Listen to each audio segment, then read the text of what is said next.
Book of Judges, Uncensored, Episode 8. Yeah, that's what we're up to, Episode 8. Yesterday we saw the beginning of the Phillistine being dominating over Klal Yisrael. We said that for 40 years the Phillistine took over Klal Yisrael and subjugated the Jewish people. Today we're going to see the beginning of the Jews' defeat of the Phillistine, although we're not going to see the end of it in this book. It's not going to be until after the book of Judges. So it begins with an interesting story. It says there was a man from Tzara, and he's from the Shevet Dan, and his name was Manoah. And Manoah's wife was an Akara. She was barren. She didn't have children. The pasuk doesn't tell us what his wife's name was, but Chazal in the Gemara Bava Basra Tzadik Aleph and Aleph says that Manoach's wife was named Hitzlalponus. Hitzlalponus. If you want me to spell that for you, you got okay. So, yes, exactly. That's the same page of the Gemara that we mentioned yesterday that says that Ivtzan is Boaz. So it also says that the wife of Manoach was named Hitzlalponus.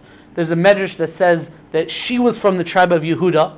So you have Manoach from the tribe of Dan, and it's B'midbar Rabbah, Parsha Yod, it says that his wife was from the tribe of Yehuda. And the Medrash says that she was a tzaddikus. And as we see, she's... What? Well, we said at a certain point it wasn't allowed to marry people from a different tribe unless she would forego her possible inheritance. But then she became called as Zainab. And we don't know exactly when it started becoming allowed, because when it became allowed is the last story in the book of Shoftim called Pelegesh Begiva, and it's not clear exactly when that story happened in terms of the chronology of Sefer Shoftim. Okay. So it says that we also mentioned Manoach yesterday when we were talking about Ivtzan / Boaz. We said that he had 30 sons and 30 daughters, and they all died because he made 120 parties. Manoach is his what? father? Manoach is Boaz's father? No, nothing to do with Manoach per se. What we're saying is that we said yesterday a story that the Gemara says that Boaz / Ivtzan had 30 sons and 30 daughters. So he had 60 kids, and he made 120 parties. He made 60 weddings and 60 engagement parties. And it says that in all these 120 parties, he never invited Manoach. And because of that, the Gemara implies he got a punishment that Ivtzan / Boaz, all his children died in his lifetime. Wow. Right? So that's where Manoach sort of connects to Ivtzan / Boaz. Boaz from Rus? Yeah, Boaz. Yeah, we discussed him yesterday. The whole share, most of the share. Another thing a point that Chazal tells us about Manoach is that Manoach is an Am Haaretz.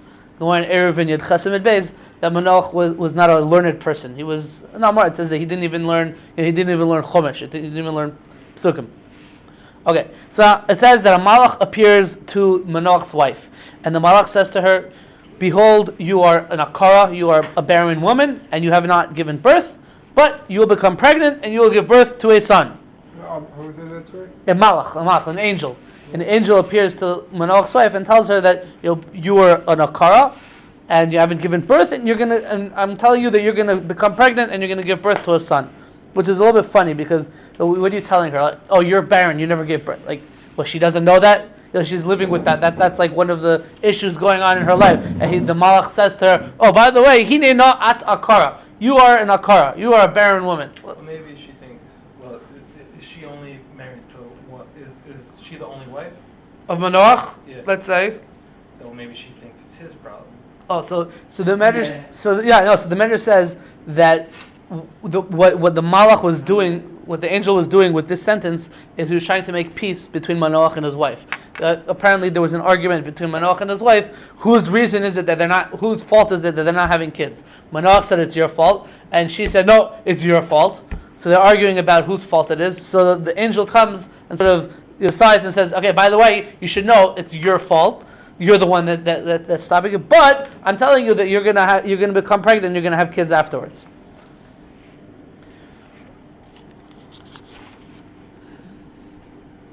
So the Malach says, "But I want you to be careful with certain things. This is not going to be a regular pregnancy with a regular child. There's going to be certain restrictions that I'm putting upon you. So he says you should be very careful not to drink wine or sheikhar. Yain v'sheikhar. Rashi says that there are different types of new wine and aged wine. You shouldn't drink new wine and aged wine, and you shouldn't eat any tamei foods. And the Malach explains, because behold, you are pregnant, and you'll give birth to a son, and a razor will not go over his head, because he shall be a nazir for Hashem. He's going to be a nazir Elokim from the stomach, from the beten, from. He said you will be pregnant. Then he said, "Oh, behold, you are pregnant." At what point does she get pregnant? Beautiful question. God, is this Joshua? Beautiful question, right? The Malach originally said to Manoach's wife, "You will become pregnant," and now he says, "Behold, you are pregnant." Right? So when did she become pregnant?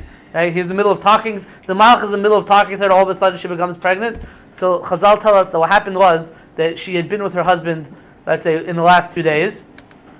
Let's say in the last 3 days, and the zera, the semen inside of her, didn't fertilize the egg yet. So when the Malach said you will become pregnant, the egg had not yet been fertilized. Do male sperm cells die faster than female? Yes, but they last for 3 days. Really? Chazal tells us it lasts for 3 days. Yeah, there's a halacha about. That's the 72-hour period. Right. That's why by Har Sinai, so the Jews had to separate from their wives, because otherwise the zera that goes inside her is still considered viable zera, and it could make her ritually impure when it comes out of her. But after 3 days, it's no longer considered viable. I thought which one was faster or slower, the women versus the boys versus girls? Like girls lasted longer. I've heard such theories. I don't know if it's really true. That idea. I'll say it's not, then it's not. I don't know. I don't know if it's Chazal. It's yeah, because it has to. I don't know. It has to do with the level of acidity or something. I heard. I never really looked into it too much, but anyways. So what Chazal tell us is that while the Malach was talking, so the zera fertilized the egg, and now she became pregnant. Right. So what basically what the Malach is telling her is that this son of hers is going to be a nazir. So if you're familiar, there's a special halacha called a nazir. The word nazir actually literally means a crown. A nazir is like a nazir, means a crown. A person who wears a crown is like, he's a step up from the rest of society. So a nazir is also a person who is a step up from the rest of society. He has certain halachic prohibitions that apply specifically to a nazir and don't apply to a regular Jew. In Parshas Nosai, the Torah talks about the halachas of a nazir. And those halachas basically boil down to three basic prohibitions. One is that he's not allowed to drink wine. The other is that he's not allowed to get a haircut. And the other is that he's not allowed to become tamei to a human corpse. Those are the three halachas of a nazir. The Gemara tells us that besides the regular nazir, which has these three prohibitions, so there's two types of nazirus, two special types of nazirus, which don't have all three of these prohibitions, but are slightly different. The first one is called a Nazir Olam. This is a Nazir who's going to be a Nazir for the rest of his life, for his entire life. And such a person, the prohibition of getting a haircut is suspended once a year. He's allowed to get a haircut. So this guy, the Nazir Olam, because he's going to be a Nazir for his whole life, his prohibition of getting a haircut is suspended once a year. And then there's a Nazir called a Nazir Shimshon, which is related to Manoach's son is going to be Shimshon. We're going to see as the story progresses. And the Nazir Shimshon is also a Nazir for his whole life, but the prohibition of becoming ritually impure from a human corpse doesn't apply to a Nazir Shimshon. Okay? Fine. So the Malach tells her, he said, don't drink wine, don't eat anything tamei, and make sure that a razor doesn't go over his head, that he doesn't get a haircut, right? That he never gets a haircut. Now this is an interesting thing because the Malach said, don't eat anything tamei. Now eating something tamei, or ba'al toichli kol tamei, means don't eat something that's impure, right? Now that's not one of the prohibitions that apply to a nazir. A nazir is allowed to eat something that's impure. So what's the Malach telling her? Don't eat something that's impure. Usually the term tamei, like if we talk about a behema tmeya, an impure animal, so it usually means like a non-kosher animal. in most circumstances. Like in this week's parsha, as in Parshas Shmini, the Torah refers to non-kosher animals as Timna hilachem. Even though that sounds like it's talking about ritual impurity, but it's really talking about the Isser to eat such an animal. So the Rokeach, in his commentary to the Haftarah of Parshas Naso, right, this whole story of Manoah is the Haftarah that we read in Parshas Naso, which is the parsha that we read about that talks about the halachas of Nazir. So the Rokeach explains that there is a Pirkei de Eliezer that a lot of Rishonim quote that says that pregnant and she's not able to become pregnant, she should eat the keva of an arneves. She should eat the stomach of a rabbit. And that is some sort of skula or some sort of magical way of allowing a woman to become pregnant. Some sort of, really, it's like some sort of fertility rite. And we know that in a lot of ancient cults, idolatrous cults, so the rabbit was associated with fertility. That's why the Easter rabbit comes from Ashtoreth, and Ashtoreth is the name of a Canaanite goddess of fertility, and Easter is branded after Ashtoreth. So when you talk about the Easter bunny, it's some sort of pagan fertility ritual, right? So the Rokeach says that there's this idea that if you eat the stomach of an arneves, you can become pregnant. So here the angel is warning the wife of Manoah and telling her, do not eat anything that's tummy. Do not eat the, let's say, stomach of a arneves, the stomach of a rabbit, because you're going to have a miraculous pregnancy. You're not going to have, you don't need to do these tricks, these segulas to get fertility. Okay. So he says that the Malach tells her, the angel tells her that this child is going to be a Nazir Alikim min beten. It's going to be a Nazir for Hashem from the stomach. And v'hu yochel ha'ishes Yisrael mi'ad plishtim. And he, your son, is going to begin to save the Jewish people from the hands of the plishtim. So the woman, Eshes Manoah, Mrs. Manoah, tells her husband, and she says, see, we had this before, that sometimes when a person is not so learned, so when an angel appears to them, they actually think that the angel is a prophet. We saw this by Gidon, that he didn't realize that he was actually speaking to an angel. He thought he was speaking to a Navi, and then at the end of the story, he realizes that it was really an angel, not a prophet. So we have the same thing over here, basically. So Eshes Manoach's wife, says to her husband that a Navi came to me, and she says, Umareu kemari malach alikim, and he looked like a malach. Neira ma'od, it was very awesome. And I didn't ask him, where he came from and what his name was. He didn't tell me, but he said to me that I am pregnant, and I'm going to give birth to a son. And he said that I shouldn't drink wine and I shouldn't eat something tamei, because this child is supposed to be a Nazir Alikim. This child is supposed to be a Nazir for Hashem from when he's born until he dies. Okay? So what's Manoach's reaction, of course? What would, if your wife came to you and said, by the way, an angel said that we're going to have a baby and he's supposed to be a Nazir, what would your reaction be to this? Okay. What were you smoking, right? So it seems that what happens is that Manoach, on a simple level, it seems that Manoach didn't believe her. So he says to her, so what Manoach's reaction is that he prays to Hashem and says, Hashem, please send back this prophet. Well, he thought it was a prophet, it was really an angel. Please send back this prophet so he could tell us what to do and tell us what's going to happen. So Manoach seems a bit skeptical. He didn't really believe his wife's whole story. So he asked Hashem, if there really was a prophet that came here and told us this, so send them back. I want to hear it, for myself. I don't want to hear it from her secondhand. I want to hear it firsthand. That's one way of understanding what Manoach's skepticism is about. The other way of understanding it is that when Manoach's wife said over what the prophet said, or the Malach really said, so he said, don't drink wine. But he never said anything about not getting a haircut and not becoming tamei. So is this really supposed to be all the halachas of a Nazir, or is there going to be only some of the halachas of a Nazir? So he wasn't sure. So Manoach was praying to Hashem that Hashem should send this prophet back. What? He wasn't such an Amaretz. Maybe even the Amaratzim knew these halachas. Maybe, I don't know. Could be. So he wasn't sure like what's going on. Is this a regular prophet, a regular Nazir, or some sort of new type of Nazir? Like we mentioned, there's Nazir Shimshon is different than a regular type of Nazir. Another way of understanding what Manoah is bothered by is that she said, the angel, the prophet told me not to drink wine, right? Old wine, new wine, whatever, not to drink wine. But if you look in the Torah in Parshas Nosai, when it talks about the prohibitions of a Nazir, so it says that a Nazir is not even allowed to is not even allowed to eat grapes, right? V'anovim, lachim, v'veishim, he's not allowed to eat. He's not even allowed to eat grapes. Yet, when the prophet, what they thought was a prophet, told Eshes Manoah that the kid is going to be a Nazir, he only mentioned don't drink wine.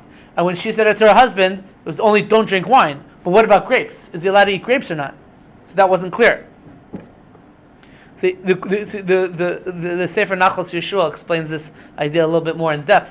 He says that when the Torah says that a Nazir is not allowed to eat grapes, the reason why the Torah prohibits a Nazir from eating grapes is because it wants to get him so far away from wine that even grapes he's not going to eat. It's a way of distancing him from Avera.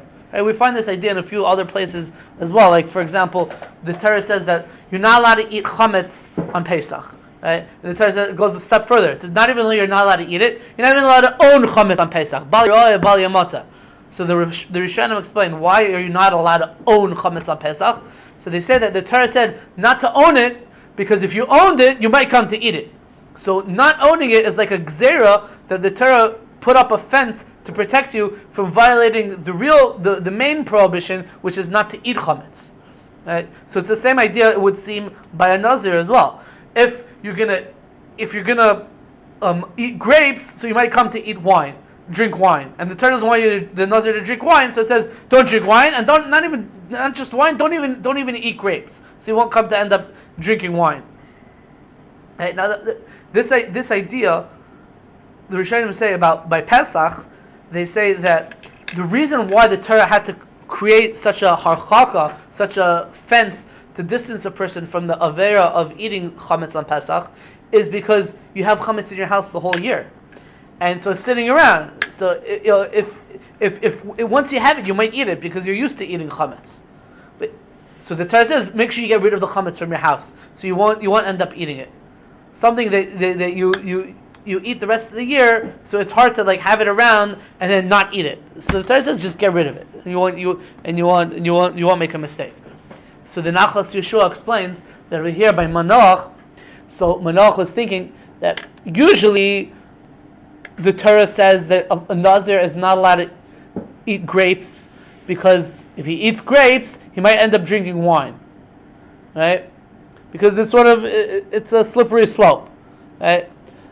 But that problem would only exist if you're the type of person who you sometimes drink wine, right? If you were a regular Nazir, so a regular Nazir is, at some point in his life, he's a regular person, then he becomes a Nazir, and then afterwards he finishes his term of Nazirus, becomes like a regular person.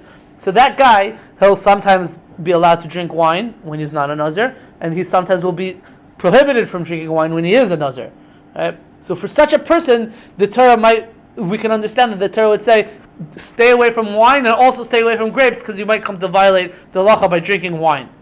But Manoah was thinking, perhaps, that if this kid is supposed to be a Nazir his entire life, so then we wouldn't really suspect that he's going to end up drinking wine, because his whole life he's not going to drink wine. It's different from chametz on Pesach, because chametz on Pesach, you eat chametz the whole year. So we need to push you farther away from the avera of eating chametz on Pesach by saying get it out of your house. Right? But over here, by the regular Nazir, he drinks wine when he's not a Nazir. So when he's a Nazir, we say don't even drink grapes, so you won't end up drinking wine. But when it comes to Manoah's son, so Manoah is thinking, well, his entire life he's not going to drink wine. So what's the problem with him eating grapes? He's not going to end up drinking wine because he's eating grapes. He knows for his whole life he's not allowed to drink wine. So it's not like something that he's used to, that it's hard for him to pay attention. So basically, in a nutshell, Manoah's question, according to the Nachlas Yeshua, is this kid is only prohibited from drinking wine, or is he also prohibited from eating grapes like a regular Nazir? We'll see what the answer is in a moment. So it says that Hashem listened to Manoach's prayer. Right, Manoach is davening to Hashem that Hashem should resend this prophet, so that Manoach could see it, and the prophet comes again, or whatever they thought. What they thought was a prophet was really an angel. Comes again to Manoach's wife, and she's sitting out in the field. Manoach wasn't there, and quickly she sees the prophet again, and she runs to her husband, and she's he's here. So Manoach gets up. He follows his wife and goes to the guy. He goes to the prophet and says, "Oh, are you the guy that spoke to my wife?" And the prophet, the malach, the angel says, "Yes." And Manoach says, "What did you say exactly? What are we supposed to do with this kid?" So the malach repeats himself and he says, "Whatever I told your wife, that's what you should do." So your wife got it right. She said the message properly. You don't have to worry that maybe she said something wrong or she got the wrong details. And he explains, anything that comes out of the vine of a grape, of a wine, she should not eat. Yain v'shecher al teish, she shouldn't drink wine or grape juice, and she shouldn't eat anything tamei. Everything that I said, she should keep to. So over here, as the Nachlas Yeshua explains it, the malach is a little bit more explicit, and it's saying anything that has to do with grapes, any grape products, she's not allowed to eat, and the kid is not allowed to eat. So basically, in a nutshell, what the angel is telling her is that the prohibition of eating grapes also applies to your kid, even though he's going to be a Nazir for his entire life. So you would think that, well, he's never going to end up drinking wine anyway, so why should he be prohibited from eating grapes?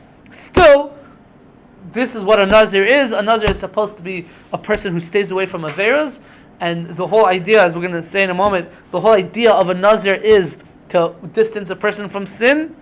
So even though he wouldn't end up drinking wine because he's not used to it, because his whole life he's not going to drink wine, still we're going to try to do an extra level of shmirah, an extra level of safeguarding him from sin by saying that he's not allowed to eat grapes.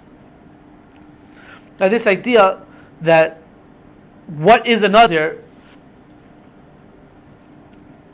Chazal in a few different places sort of give us a glimpse of what a Nazir is supposed to be. What's the idea behind this concept of Nazirus? There's a Gemara in Nedarim on Daf Tes Amud Aleph. The Gemara in Nedarim says that Shimon HaTzadik, who was the Kohen Gadol in the second Beis Hamikdash, Shimon HaTzadik never used to eat from the sacrifices that a Nazir brought, because he always felt that when a person accepted upon himself the vow of Nazirus, so the person was in some ways insincere, and he was just doing it to look good. He was just doing it, so that people will look at him nicely and will look at him as an important person, and he wasn't doing it for the real purpose of what a Nazir is supposed to be. So therefore, Shimon HaTzadik didn't eat from those sacrifices. But the Gemara says there was one story where there was a Nazir and Shimon HaTzadik did eat from his sacrifices. And the Gemara explains that there was once a Nazir, who came to bring his korbanos, and Shimon HaTzadik says, "Oh, you're a Nazir? What's your story? What made you decide to become a Nazir?" And the guy tells Shimon HaTzadik that one time he was walking by the river and he saw his own face, a reflection of his own face in the river. And all of a sudden, he had a desire to do an Avera because he saw the reflection of himself.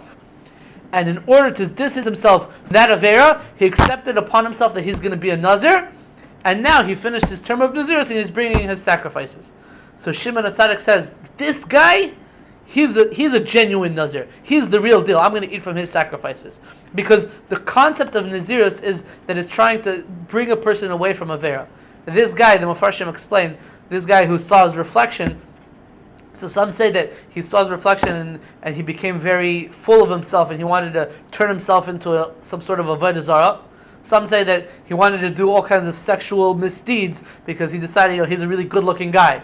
But if he becomes a Nazir and then his hair is all long and disheveled and whatever, so he's not going to be so good-looking anymore, and then he's going to be able to break that taiva, to break that desire.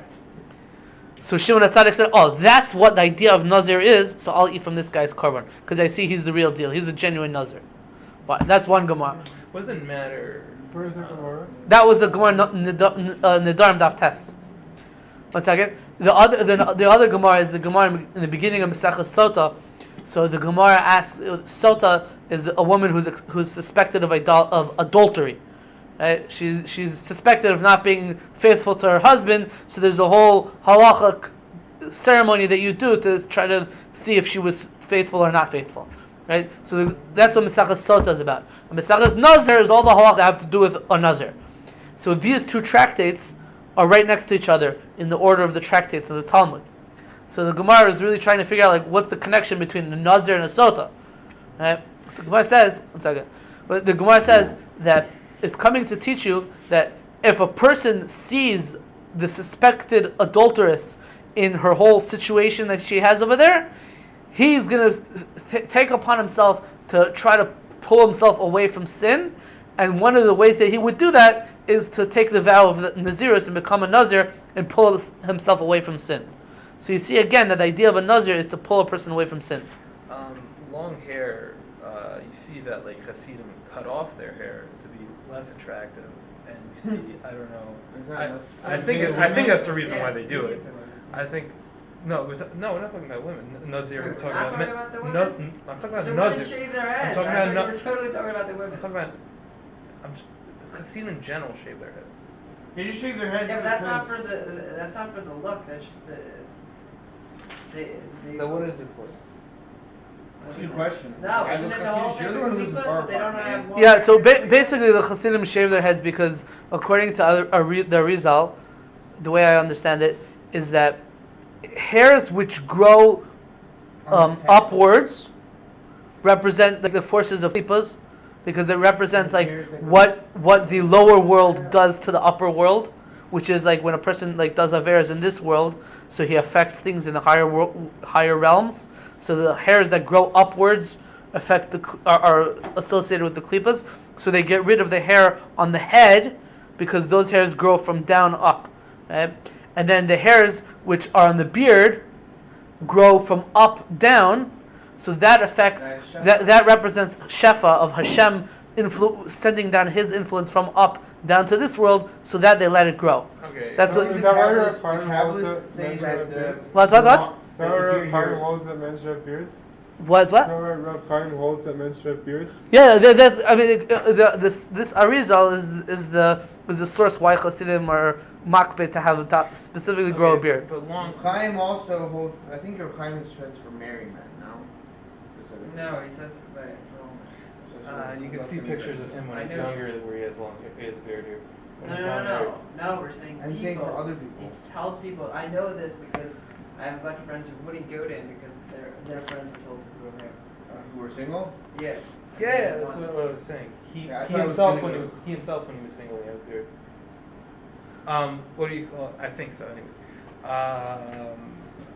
what was I gonna say? I was gonna say, yeah. So from that logic, wouldn't Yerizal be against people being a Nazir because they're growing out their hair? Well, Nazir is a mechanism in the Torah.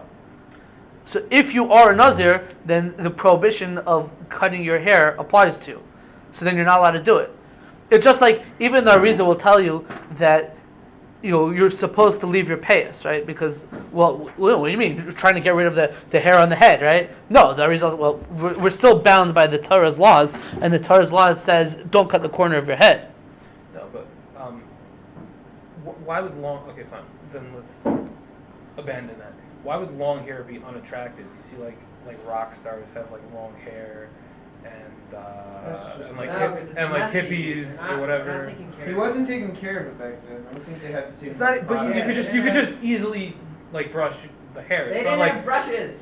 So of course they had brushes. What are you talking about? I know. No. It's an interesting question. Not in hair. It could be that really your question is a question on the society. A societal problem. I don't know. Historically, like Goyim, they used to like shave their heads bald. Like Galach is the Romans did that, but that was because they were like a war people. The Romans and the Egyptians, the ancient world. That's how people went about. Men, women had long hair and men had short hair. Nowadays everything is all confused, and women have short hair and men have long hair, and It's really annoying. it's really you can't tell anymore. Careful, the waters you try are thin, the icy water. Okay, so basically, this angel gives them some good news. He says he's basically giving them good news that they're going to have a son and he's going to be a Nazir, and they're very happy about it. And so Manoah says to the angel, he says, "Wait over here. I'm going to bring a goat and we're going to make a party over here, to celebrate this good news over here." So the angel says to Manoah, "No, I'm not. If you make a party, I'm not going to eat it. But if you want, you can offer it as a korban olah to Hashem." Okay, so Manoah is on his way, getting the stuff ready, and he's like, "Okay, fine, I'll offer it as a korban olah to Hashem." And in the meantime, Manoah asks the angel, "By the way, what's your name?" It seems that he still doesn't realize that it's an angel. He said, "By the way, what's your name?" So the angel says to him, "Lama zeh tishal lishmi? Why are you asking about my name? Vuhu Peli. It is Peli." Now, there's two ways to understand this. Is he saying, "Why are you asking my name?" And now the narrator is telling us, by the way, his name is Peli. Right? Or is he saying, "Why are you asking my name? My name is Peli." Right? Two ways to understand exactly how to read this pasuk. But the word Peli means like what? It means a pella, but the word pella means something out of the ordinary, or something detached. If you look in the parsha of Nasai, when it talks about Nazir, it starts off. It says, "Isha ki yafli lindor neder nazir lahazir lahashem." Use the word yafli. So yafli and pella have the same shorish. An art scroll translates yafli as disassociated. So pella is something that's like, it's out of the ordinary. It's disassociated from the regular realm. So it could be that there's this idea also in Kabbalah that a person, an angel's name is what its mission is. Its name matches its mission. Right? So when he asks her, "What's your name?" he's saying like, "Well, what's your name?" Like, meaning, "What's your mission?" He answers back, "Peli," meaning, "I'm here to tell you that your son is supposed to be a Nazir." Because Kiyafli is Peli, it's the same idea. Or he's answering, "Peli, my name is like disassociated, meaning, like, I can't even tell it to you because my name is so out of this world that you wouldn't quite understand what's going on." So it's not clear if the word Peli is actually his name or is a response to the question. The Rokeach is, in his commentary to the Haftarah Parshas Naso, says that the name of the angel was actually Michael, and the Zohar actually says that the name of this angel was actually Uriel. So they understand that Peli is not the actual name of the Malach; it's referring to what his job was, or it's referring to part of the answer. It's an interesting point. When Manoah asks the angel, "What's your name?" So if you look closely at the wording, he says, "Vayama Manoach Amalach Hashem mi shmecha." Who is your name? It's like a little bit funny wording. Who is your name? Right? There are doc sort of focuses on that point, that it's a little bit funny wording. But this reminded me of a story. In modern Hebrew, there's two ways to ask somebody what's their name. Right? You could say Ech korim lecha, which literally means how do they call you, or how do they call you, and ma shem shelcha, what is your name? Right? Ech korim lecha, how do they call you, or ma shem shelcha, what is your name? So when I was a Bakr in the Mir, there was this guy actually from Toronto who liked to pretend like he was Israeli, and he would go over to people and he'd try speaking Hebrew, and he'd say to them, Ech Hashem shelcha. I said to him, yeah, my name is, how is your name? Ech Hashem shelcha, how is your name? My name is doing very good, and how's your name doing? And he was like, no, I'm asking what is your name? I was like, that's not how you say it in Hebrew. You say either Ech korim lecha, or you say Ma Shem shelcha. You don't say Ech Hashem shelcha. Me and this guy had this epic argument over how to say it in Hebrew. I recently came across him on LinkedIn, and apparently he just graduated Harvard Law, so he's not as stupid as he sounds. Apparently. Anyways,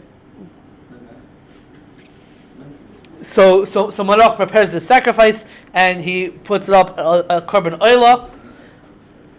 By the way, we mentioned before that this is the whole Sefer Shoftim is during the time of Mishkan Shiloh, And during the time of Mishkan Shiloh, it was forbidden to bring sacrifices outside of Mishkan Shiloh. Private altars called bamos were prohibited. So how could Manoah bring this korban olah right over here on the spot? So the Gemara Mesachas Zvachim Kuf Yud Chesed Amud Beis says this is a harasha. It is a temporary dispensation, a temporary heter that he got, that he was allowed to bring a sacrifice outside of the central place of worship. So Manoah brings this goat as Kuf Yud Chesed Amud Beis. So Manoah brings this goat as a sacrifice. He brings it up at korban olah, and then a divine fire comes down from Shemayim, from the Mizbeach, and the angel jumps into the fire and goes back to Shemayim through that fire. And now all of a sudden, Manoah and his wife realized this guy that they thought was a prophet was actually an angel, not a prophet. So they fall on their faces, and the angel disappears, and now they realize that it was an angel. And Manoah tells his wife, "Oh man, now we're going to die because we saw Hashem, or we saw an angel. We're going to die." And Manoach's wife tells him, "No. If Hashem wanted to kill us, if he had something against us that he would want to kill us, this isn't the way he would kill us. Look at it. We got a sign from Shemayim that a fire came and ate our korban olah. We're not going to die from this. We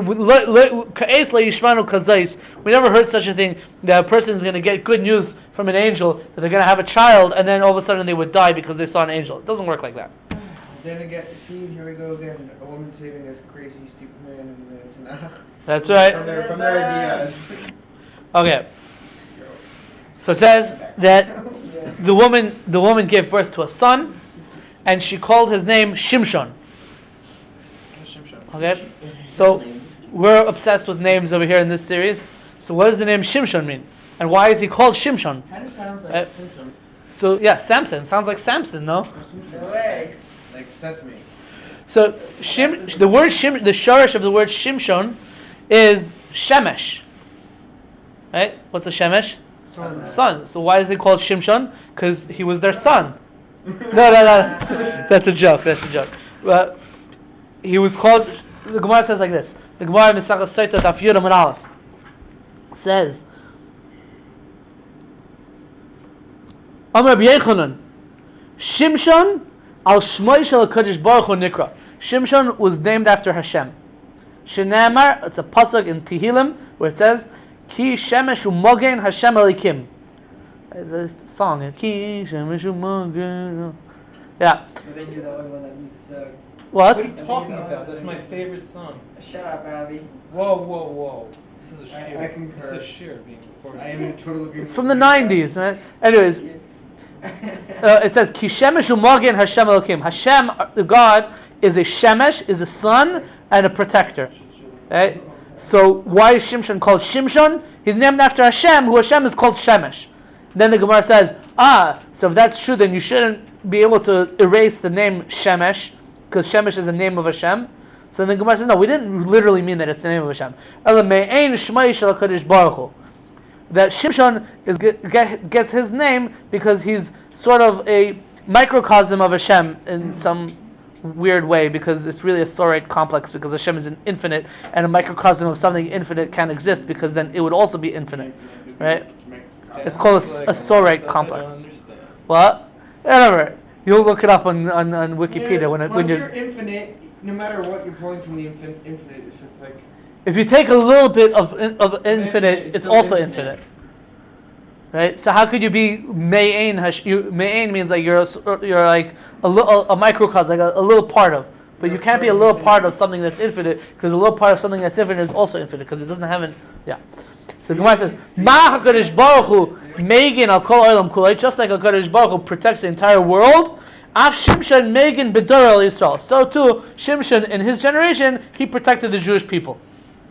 Okay, so that's why he got the name Shimshon, because he's like this. He's like the sun, which is like a nickname for Hashem.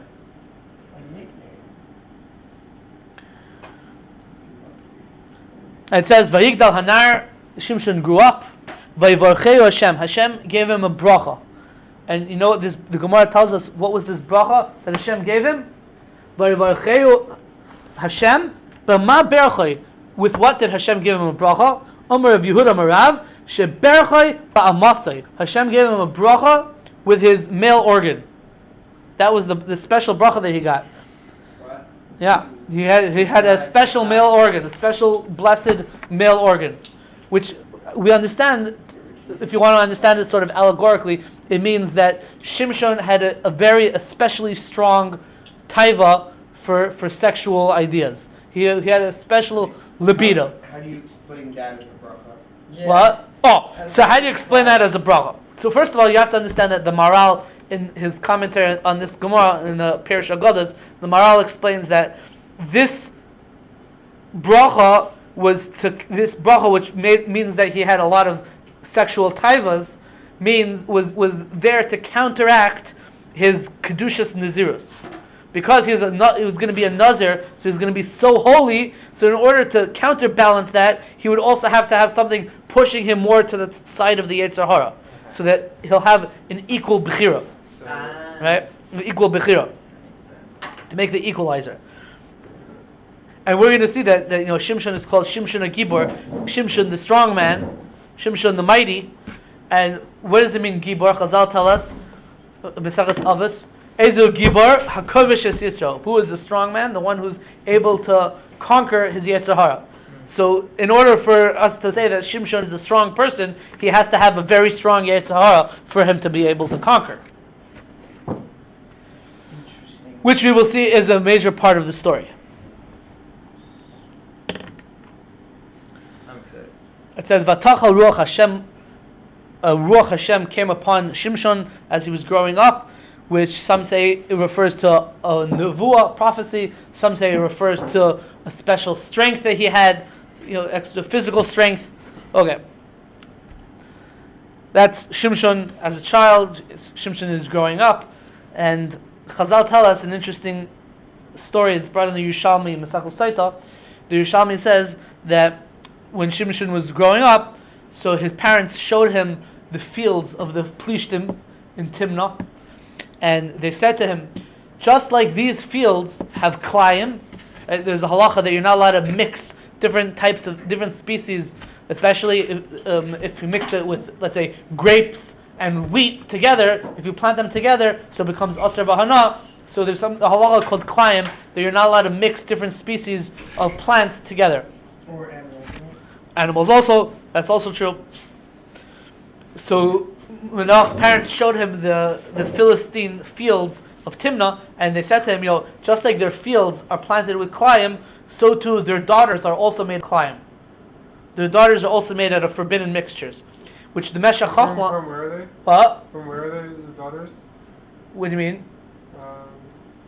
As in they were made. Well, we're going to explain. The Meshach Chochmah in Parshas Kedoshim explains what this Yerushalmi means, is that the Plishtim, they would get married, but they wouldn't be faithful to their wives, and each guy would hang out with somebody else's wife. So the kids aren't really from their parents. The kids are just mixtures of random people having different relations with each other. I didn't hear what you said, but 5 pounds. That's not funny. No, It's sheer. It's It's a a sheer. stereotype. It would, It's only be, hilarious. it would only be funny if it wasn't true. Lady. isn't that Lashon Hara? Lady, I mean. Once It's again, stereotyping. It would a small be group of Lashon people. Hara if it wasn't. Anyways, but in essence, Manoach's parents are really warning him that you can't trust the Plishtim, and they're not faithful to each other. If you enter any relationship, whether it's a business relationship or a marital relationship, like we're going to see, you can't expect them to really remain faithful to you. That's why. That's they're also you're not allowed to, be with a non-Jewish lady. okay. Fine. No, we'll get to it. But one of the lessons that they were teaching him is don't trust them. DTA, right? Don't trust anyone. Okay. Now we're up to Perek Yud Daled. Sefer Shoftim. Perek Yud Daled starts off. Shimshon goes down to Timna, and he sees a woman in Timna, a Philistine woman in Timna. And he comes back to his parents, and he says to them, I saw this woman in Timna, this Philistine woman, and I want you to arrange a marriage between me and her. And his parents sort of berate him, and they say, what? There aren't any Jewish girls around? You have to go marry a shiksa? What is this? You have to marry a. Atahoylech lakaras isha miplishtim ha'arelim, the uncircumscribed plishti women. That's what you have to go marry. Shimshon tells his father, "No, Isa kachli. No, that she's the one who I want you to marry me off to. Ki yeshara be'enai, because she is straight in my eyes. Right? She's good in my eyes. I want to marry her." So now this is a very problematic verse. This next verse over here in Perek Dalet Pasuk Dalet. It says his mother and his father did not know that this is from Hashem, because he's looking for an excuse to fight against the Plishtim. And at that time, the Philistines were ruling over the Jewish people. So who's looking for an excuse? One way to understand it is that Shimshon, knowing that the Philistines are unreliable people, is looking for an excuse to enter a relationship with the Philistines and have an excuse to go out and fight them, and then he'll be able to go and conquer them and do what he can to them. Others understand that, no, it's a plan from Hashem. Hashem has this plan that this is how Hashem is going to bring about Shimshon fighting with the Plishtim, by arranging this marriage. If you learn the latter approach, does that mean that Shimshon did not have Bechira? He didn't have free will in choosing what he's going to do over here? That was his special bris. That Hashem put him in a situation, he gave him a lot of taivas, so he'd be interested in this woman, so that his Bechira would make him choose this. Could be. So Hashem took away his Bechira, or he didn't? No. He gave him a super amount He of gave him testosterone, Bechira so he'd to have take away that the Bechira. Something else is His Bechira. lack of Bechira was his Bechira at the same time. What he's trying to say, I think he's crazy, you shouldn't listen to him. But That's good advice. Anyways, so Shimshon is going down to Timna, and he's on his way there, and he's going through the vineyards in Timna, and what does he see there? A lion coming to attack him. And Shimshon goes, "Roar!" He turns into the Hulk. No, not really. But it's Titzlachalav Ruach Hashem.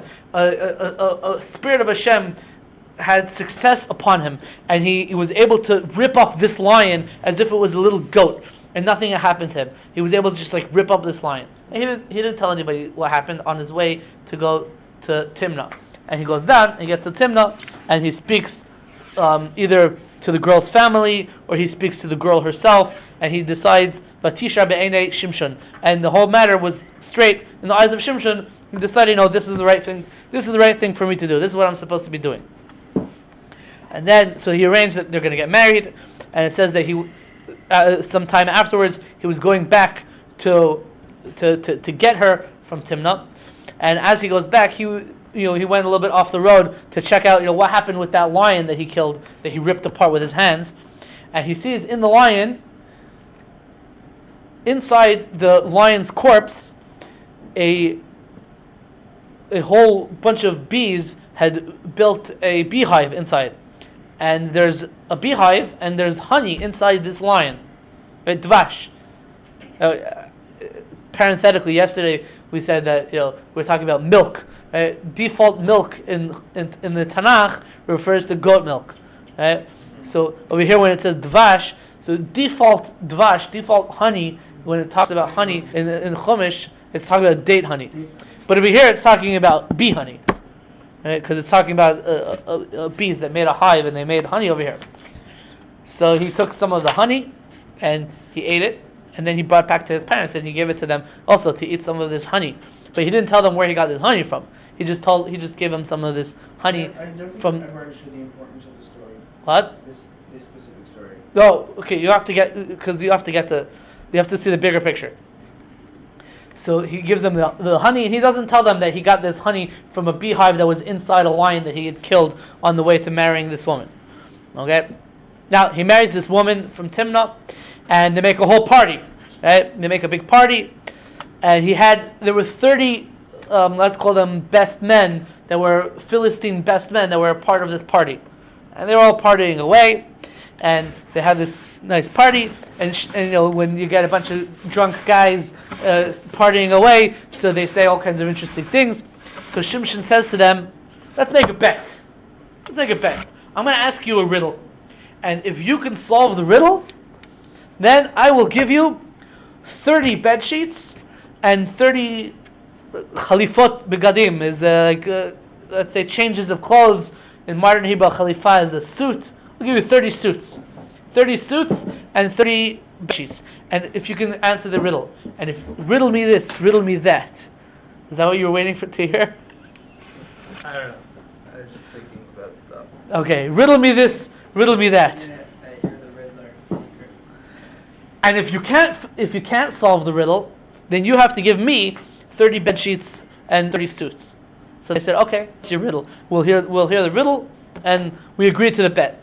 So he says to them, riddle. Me ha'ochel yatsa ma'achal, from the one that eats comes out a food. Ume'az It's not a fair riddle. yatsa matok, and from the strong one comes out something sweet. So what am I talking about?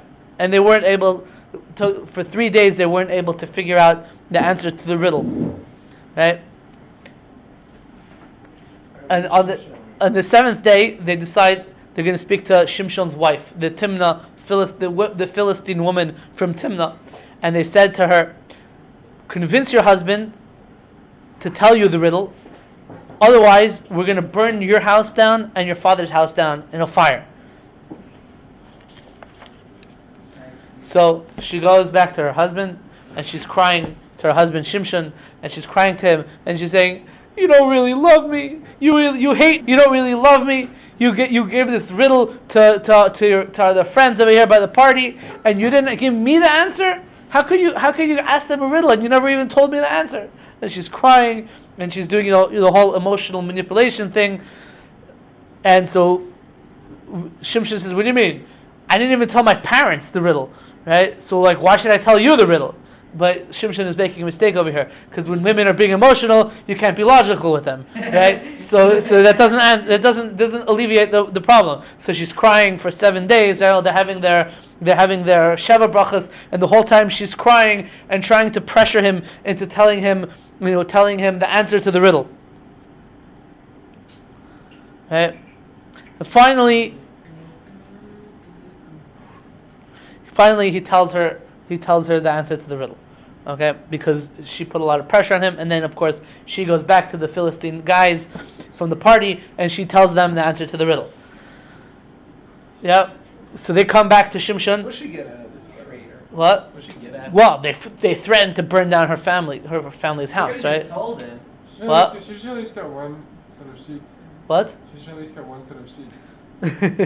so they come back to Shimshon. Right, but I like his question. Didn't she know he has superpowers? Yeah. So it's a good question. Did anybody really know about these powers yet?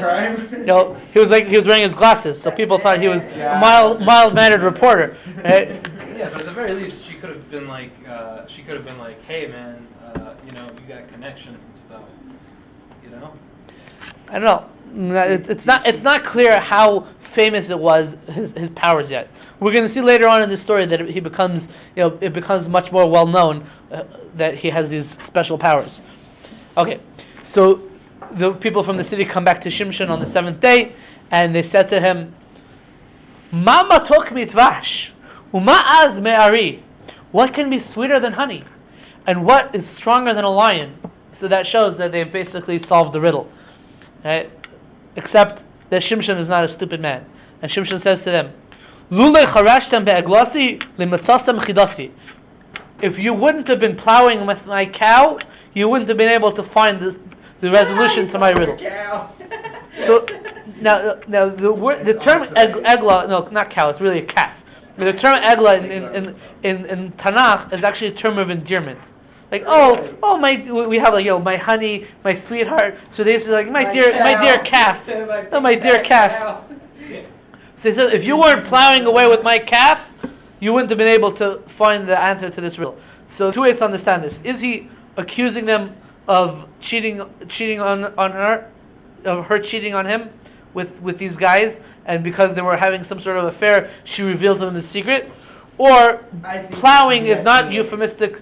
Is not a euphemism for sex. Rather, plowing means you were digging into him. You were you were investigating, and you were torturing, let's say, my wife in order to get this information. I think he accused her of them and them all three of doing stuff, and was just like, yeah, you guys. Okay, so you're holding like the Ralbag. The Ralbag says that he was accusing them of having an affair with her. The Radak says that he was just saying that you must have been putting a lot of pressure on her and in order to get this information out of her, to extract this information. So he's okay, fine. I lost the bet, fair and square. So what does he do? He goes out, and it says again, "Vatitzlach alav ruach Hashem." The special spirit of Hashem came upon him. And he went down to Ashkelon. Right, Ashkelon is one of the 5 Philistine cities on the coast. Mr. Hutner, you know the 5 Philistine cities on the coast? No, it's Aza, Gas, Ashdod, Ashkelon, and Ekron. Okay, those are the 5 Philistine cities. So Shimshon goes down to Ashkelon, and he kills 30 Philistine guys. He takes their suits. Yeah, he takes their suits and he brings back the suits to the people who are able to solve the riddle. Now, the question is, what about the 30 bed sheets? I don't know what happened to the 30 bed sheets. I'm not sure. I didn't see the Mepharshim. Was there no Philistine law men that back then? Like in the way that he was just going around? No, because they were stealing at the same time. They accepted bribes.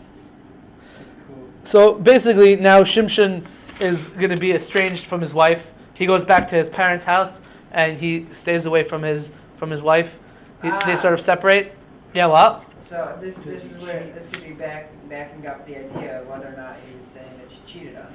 Yeah, If that he did, he couldn't live with her. that If he didn't, then that could be, but the next story, you also have to see the next story, which also bears, has a bearing on that question. Okay, so it says he goes back to his parents' house, and it says that they took Shimshon's wife, and they married her off to one of these Philistine friends. Oh, that backs up the story even more. Well, one second. Oh wait, did We're you not marry his done. wife off? Yeah, they married off his wife to somebody else. Yeah. Okay, now we're up to Perek Tes Vav and Sefer Shoftim. Sometime after this whole story, so Shimshon decided, he remembers his wife, and he decided he wants to go visit her. He wants to go visit her in her room, right? And so he goes back to Timna, to his father-in-law's house, and he wants to visit. He says he wants to go visit his wife, and his father-in-law says, "No, I don't let you come visit her. I don't let you come in." What's up with that? Right? So the father-in-law says, "Well, I figured since you hate her so much, because you left her alone. You didn't stay with her. They're estranged. Say, I gave her to somebody else. She's married to somebody else." And then the father says, "If you want, she has a younger sister who's even better. If you want, you can marry her." Wow. You like her better, anyways. Okay.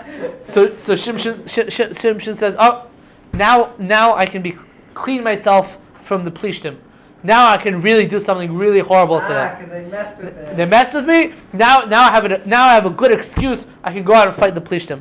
And it says, Is that his scheme all along? so that's what we said, that maybe that was his scheme all along. Play the victim. The question, and then go kill everyone on a massive Yeah. rampage. Better. Seems insane and well, probably not in the spirit of the Torah. no, because again, you have to understand that the Plishtim were dominating the Jewish people, right? And the Jewish people as a whole are not going to just get up one day and rebel against the Plishtim, because that's not practical. The Plishtim were their rulers. It's totally more practical for this one guy to become the Hulk and kill everyone. Yes, because he has certain miraculous powers that nobody else has. So he has if anyone is going to be able to lead the Jewish people in throwing off the yoke of the Plishtim, it's going to be this guy. So he has to figure out how he's going to be able to start this fight without starting a fight between the entire Jewish people and the Plishtim. So if you present it as it's a personal fight, it's a personal vendetta against them, so then it's not like the Jewish people as a whole aren't going to be involved. Right? Otherwise, let's say he starts fighting with them, straight out. Right? They're going to massacre the Jewish people. Right? So it has to be sort of slowly. Okay, what does Shimshon do? This is beautiful. Shimshon goes and he captures 300 foxes.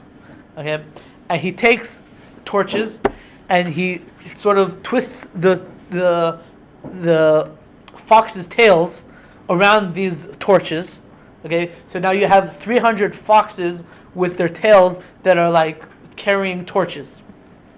Okay, and he doesn't use the foxes' tails to make a shtreimel. Rather, what he does is he uses these foxes, lets them loose on the Philistine fields, and it goes and it burns down the Philistine fields, their wheat fields, their olive fields, their vineyards. It goes and burns down tons of Philistine property. Right? This is like the opposite of what's happening nowadays. Right? From Philistine territory, from Gaza, so they send these balloons with the fires, and it's burning, Israelite fields. So now Shimshon is doing the opposite. Avenge, yeah. So the Plishtim are saying, the Plishtim said, who's doing this? And they figured out, it's Shimshon, the son-in-law of this Timna guy, this other Philistine guy from Timna, because this Shimshon's father-in-law took his wife and gave her to somebody else. So it says that the Plishtim got up and they burnt Shimshon's wife and father-in-law in a fire. Okay. Yeah. Now their motive over here is also subject to dispute. Why did they burn Shimshon's wife and father-in-law? Did they burn him in order to appease Shimshon and say, look, they did something wrong to you, so now we'll pay them back, and don't mess with us as a people. We'll take care of them ourselves. Or are they doing it to bother Shimshon? They're getting revenge. Oh, you burnt our fields, so I'm going to burn your wife and your father-in-law. There's two ways to look at it. Ooh, burnt. It's pretty messed up. And so, by the way, you asked the question before, right? So that if they, okay, whatever. Let's leave it at that. And didn't the Philistine catch on that he was, once they caught on that he was doing it and how he was doing it, they didn't figure out he had some superpower? Not yet. I mean, foxes, really, near humans, they're not attacking him, and he twists their tails. They weren't wolves, they were foxes. maybe they don't know. It could be that they don't know how the fire started. They just know he was causing it. They just knew that he was causing it. Yeah. Foxes, them burnt foxes. So now Shimshon's reaction to them burning down his wife and his father-in-law is, Im tasun kazos, if you're going to do like this, I'm going to get even more revenge against you. Okay? So Shimshon now takes it to another level. It says that he mamish started destroying them and he beat them up. And the Plishtim came up, and the Plishtim now are going to hold the entire Jewish people responsible for this. And they go over to start fighting against Yehuda. And the people of Yehuda send a message to the Plishtim and say, like, "Why are you fighting against us? Like, what did we do? We're being good subservient Jews. Why are you fighting against us?" And they said, "We're coming against you because we want to lock up this guy Shimshon because of what he did to us."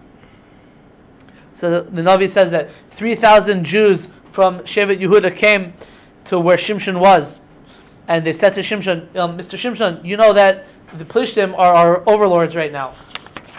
So why are you doing this to us? If you mess with the Plishtim, you're making the entire Jewish people look bad, and the Plishtim are going to exact revenge from all of us." So Shimshon says to them, "Look, what they did to me, I'm doing to them. They messed with me, so I'm messing with them. It's a personal thing." So they said, "Look, we have to lock you up and give you over to the Plishtim because otherwise they're going to start fighting with us, and it's going to get out of hand." So Shimshon says to them, "Okay, swear to me that you guys are not going to hurt me. I'll let you take me into custody." So they swore to him, "Okay, we're not going to touch you. We're just going to give you over to the Plishtim." So the people of Yehuda arrest Shimshon and they give him over to the Plishtim, and he's in Plishti custody now. And what happens again? He turns into the Hulk. Hashem. The Spirit of Hashem overpowers, comes and gives him extra power, and the what's it called? The handcuffs that they put him in, or the ropes that they tied him down with, sort of melted away because he became super strong. And Shimshon looks around and he sees a freshly killed donkey, and he takes the jawbone of this freshly killed donkey, and he uses this jawbone to kill 1,000 Plishti men. Okay, and then he says he waxed a little bit poetic. He says some poetry. He says, "Bilchi hachamor," with the jaw of the chamor, chamorasim. I was able to pile up piles. Right? The word chamor means a donkey, and chamarim mean piles. So with the jaw of the donkey, I was able to pile up piles of dead Philistines because he killed 1,000 Philistine men. There's a Tosefta de Targum that says that this donkey was the donkey of Avram Avinu. That Avram Avinu took to Kedes Yitzchak. This jaw was from that donkey. And Rav Chaim Kanievsky, that's a Tosefta de Targum. Rav Chaim Kanievsky points out in L'Machasa Atik, it's the name of one of his farm, he points out that this Tosefta de Targum is not like a Pirkei de Eliezer. Because Pirkei de Eliezer says that the donkey that Avram Avinu rode on to go to Kedes Yitzchak was going to die Mashiach. So obviously it didn't die. Right? But according to Tosefta de Targum, that donkey died, and he was using it. Maybe the donkey won't actually literally be the donkey. Don't, guys. You know what I'm saying? If but you it will be like the spirit of the thing that carried Avram to do the Akedah. Okay, that could be. You're saying if you don't take it literally, so then it's not a contradiction. This donkey also. But also maybe the jawbone also wasn't literal as well. But No, also, see, and also maybe No. what I'm saying isn't literal. See, what you did was you jumped. You jumped from taking, let's say, a midrash, not literally, Yeah. to taking a pasuk, not literally. No, the pasuk. Bro. Wait a second, the pasuk. The pasuk The pasuk explicitly. doesn't say that the jawbone was that of Avram Avinu. No, it just says a jawbone of a donkey. But Yeah. whoever said that who was that? With the medrash, Tosefta de Targum. Okay, so the medrash. Yeah. And that I'm not taking the pasuk, not literally. I'm taking the medrash, not literally. Yeah. Okay. Yeah. Sounds like I'll be cautious, but okay. Yeah. No. There's definitely a valid approach of taking midrashim, not literally, taking them allegorically, and it's not apikorsis. And according to some mafarshim, according to some rishonim, that might even be the optimal way of understanding midrashim. The Ramban says. What? Will the Ramban say if you interpret Mishnah literally, you're rebels to the Torah? The Rambam says that. No, he said the Ramban. I know, that's why I'm correcting him, saying that it's not the Ramban, Nachmanides, it's Rambam. Rambam doesn't say that Maimonides. all across the board. And Midrashim Rambam is can't be taken Rambam. literally. That's also true. Okay, but I like they say about the Satmar Rebbe that he said they asked the Satmar Rebbe, how do you look at Chassidish stories? I was born of that. Yeah. He says if you believe all the stories, then you're a fool. But if you don't believe any of them, then you're not bikuris. I heard on Wikipedia that was actually the Kutzker Rebbe, but It could no. be. It could be. You're right. A lot. A lot of the witticisms that people say from the Satmar Rebbe are they also say in the name of the Kutzker Rebbe. So you have to know it's which. possible that It's possible Rabbi that you can either be an Abikuris or a fool at this very moment, so watch your words carefully. it's possible the Satmar Rebbe said it in the name of Kutzker Rebbe. That's also possible. See, Shalom, you just made peace between all the different sources. Okay. Oh, that's terrible. So now, How can I- as Shimshon finishes his poetic expression of his victory, saying that with this donkey's jaw he was able to make piles of Philistine people, so all of a sudden he became very thirsty. He became very thirsty, and he wasn't even able to move. He was so thirsty. So some of the Mepharshim explain that this is a divine punishment for him being somewhat haughty and saying that he was able to destroy the Plishtim with the jaw, right? As if it came from him, and as if the powers didn't come from Hashem. Like Kol Chiva Otzam Yadi, it was my strength that was able to defeat the Plishtim, sort of not recognizing that it came from Hashem.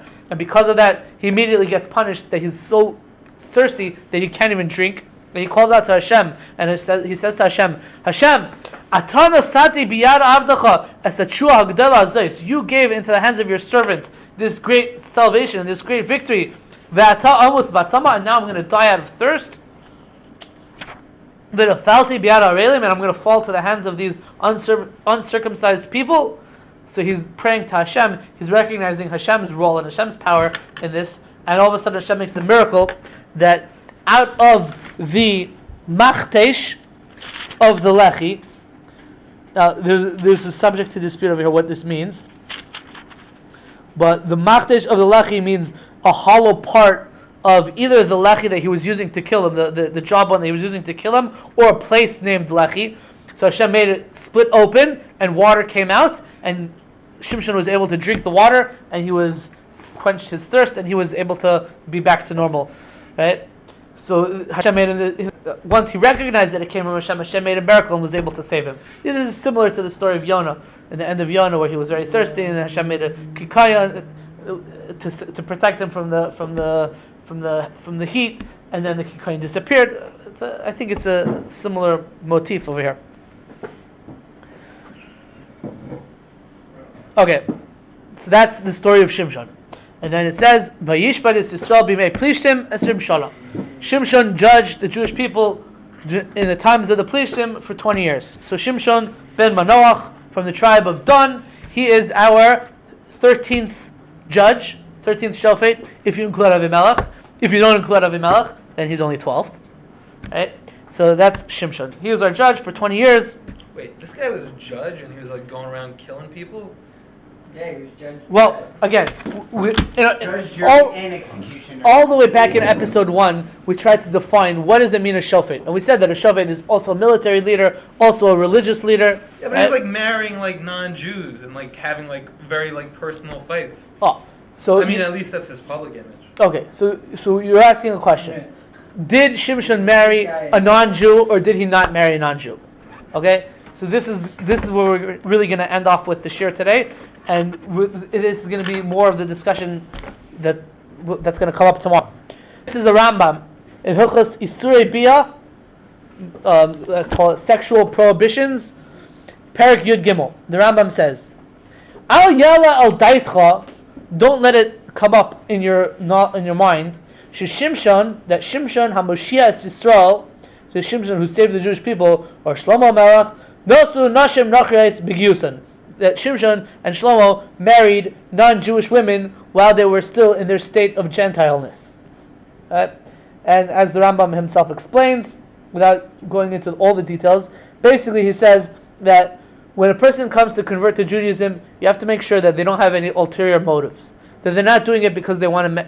this lady is not doing it because she wants to marry a Jewish guy, or this guy is not converting to Judaism because he wants to marry a Jewish girl. They're doing it because they want to cling to the congregation of Hashem. I heard they were not so mounted on that these days.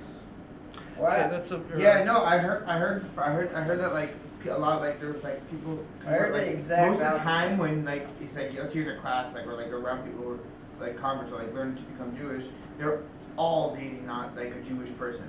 So lechatchila, you're supposed to make sure that they're not doing it for ulterior motives. Okay. B'diavad, the Gemara in Maseches Yevamah says, I think it's Daf Mem Zayin, that if they marry l'shem ishus, then the gerus actually does work. B'diavad. Okay, so all these people, if ask a rabbi. Shimshon, yeah, Shimshon before he married his wife, before Shimshon married his wife, he had converted her. That's one part. But she was converting in order to marry him, right? Which doesn't disqualify the gerus b'diavad, but lechatchila is not something you're supposed to do.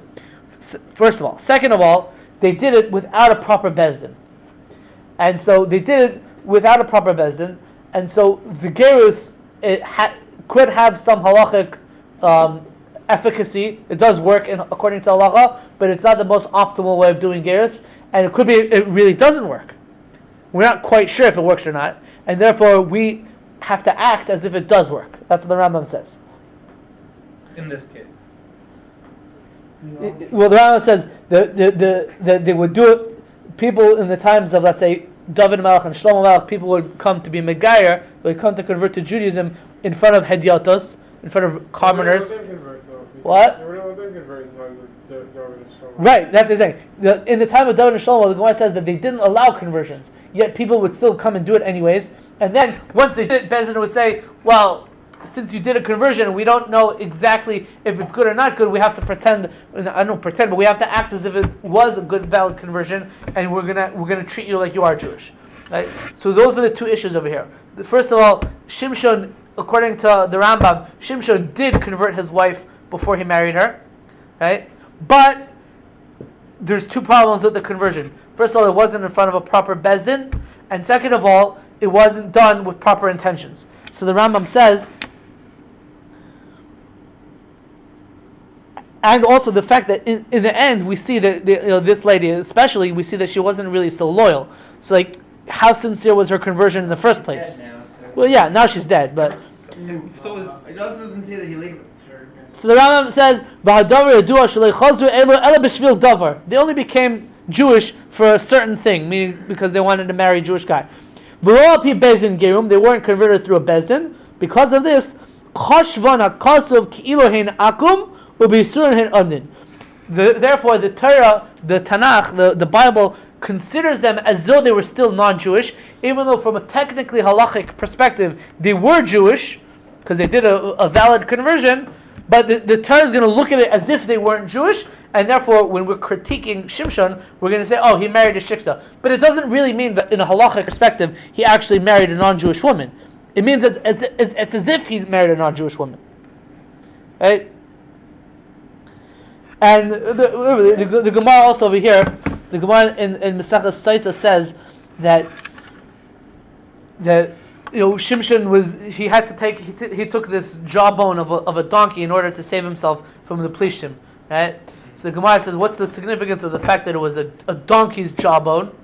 Right? The Gemara doesn't say it's not literal, but the Gemara says it's alluding to something else. The Gemara says, just like Shimshon desired something impure, therefore his life became dependent on something that's impure. Right? A donkey is a non-kosher animal, and because he desired something that's impure, these non-Jewish women, or as we're going to see later on, it's going to be women. So therefore, his life was dependent on the jawbone of a donkey, which is an impure animal. Okay, so that's more or less the limud zchus, the way of understanding Shimshon in light of the halacha. He wasn't technically violating the letter of the law, even though you might say that he was violating the spirit of the law, and that what he was doing wasn't 100% kosher. It sounds like he is violating the letter of the law also. He didn't do it in front of a bezdin. Right, but we're saying that at the end of the day, it still works, even if you don't do it in front of the bezdin, or at least you have to treat it as if it works. So it's not so clear exactly what happened. Anyways, over here at the end of Perek Tezvav, it says that Shimshon was the judge for 20 years. He judged the Jewish people for 20 years, and this sort of is this pasuk. It sort of reads like we've seen by every other judge so far. That there's like a verse at the end of his life, and he judged the Jewish people for such and such years. Right? Except that by every other judge, that was the end of the story. Over here by Shimshon, it's not the end of the story, and the story does continue. And Be'ezus Hashem, tomorrow we will continue the story of Shimshon and see what happens next.